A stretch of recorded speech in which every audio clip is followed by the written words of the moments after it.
சில கடல் ஆமைகள் லாஜர்ஹெட் கடலாமை. அவை பிறந்த கடற்கரையோரம் பல ஆண்டுகளுக்கு பிறகும் வந்து முட்டையிடுகின்றன. ஒரு ஆராய்ச்சியில் ஆமைகள் தங்களது பிறந்த கடற்கரையை கண்டறிய புவிகாந்த உற்பவித்தல் எனும் முறையை கையாளுகின்றன என்று கூறப்படுகிறது. இந்த ஆமைகள் புவியின் பல்வேறு இடங்களில் உள்ள காந்தப்புல வலிமையை நினைவில் கொள்ளும் ஆற்றல் உடையவை. இந்த நினைவாற்றல் அவை தாயகத்திற்கு திரும்புவதற்கு உதவுகிறது. ஸோ என்ன மெத்தட்னா, புவிக்காந்த உற்பவித்தல்.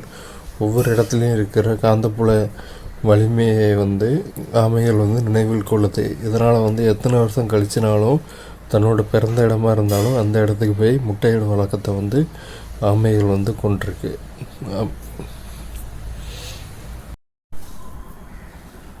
மைக்கேல் ஃபாரடே ஒரு பிரிட்டிஷ் விஞ்ஞானி ஆவார். அவர் மின்காந்தவியல் மற்றும் மின்வேதியியல் போன்ற அறிவியல் பிரிவுகளுக்கு பெரும் பங்களித்தார். அவரது முக்கிய கண்டுபிடிப்புகளில் அடிப்படை மின்காந்த தூண்டல், டயாகாந்தத்தன்மை மற்றும் மின்னார் பகுப்பு ஆகியவை அடங்கும். ஸோ மைக்கேல் ஃபாரடேயின் காலம் பார்த்துக்கோங்க. 22 செப்டம்பர் 1791 25 ஆகஸ்ட் 1867. இவர் பிரிட்டிஷ் நாட்டைச் சேர்ந்தவர்.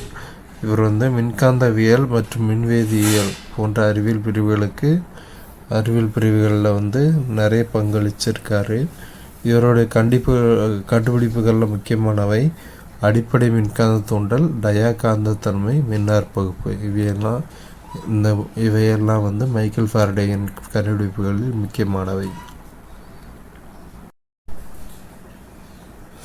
ஒரு ஏற்று மின்மாற்றி மின்னழுத்தத்தை அதிகரிக்கிறது, ஆனால் மின்னோட்டத்தை குறைக்கிறது மற்றும் மறுதலையாகவும் அமையும். அடிப்படையில் வெப்பம், ஒளி போன்ற வடிவில் ஒரு மின்மாற்றியில் ஆற்றல் இழப்பு ஏற்படும். அதாவது ஏற்று மின்மாற்றி வோல்டேஜை இன்க்ரீஸ் பண்ணும், கரண்ட்டை ரெடியூஸ் பண்ணும். இதுக்கு ரிவர்ஸாகவுமே நடக்கும். வெப்பம், ஒளி போன்ற வடிவங்களில் மின்மாற்றியில் எனர்ஜி லாஸ் நடக்கும்.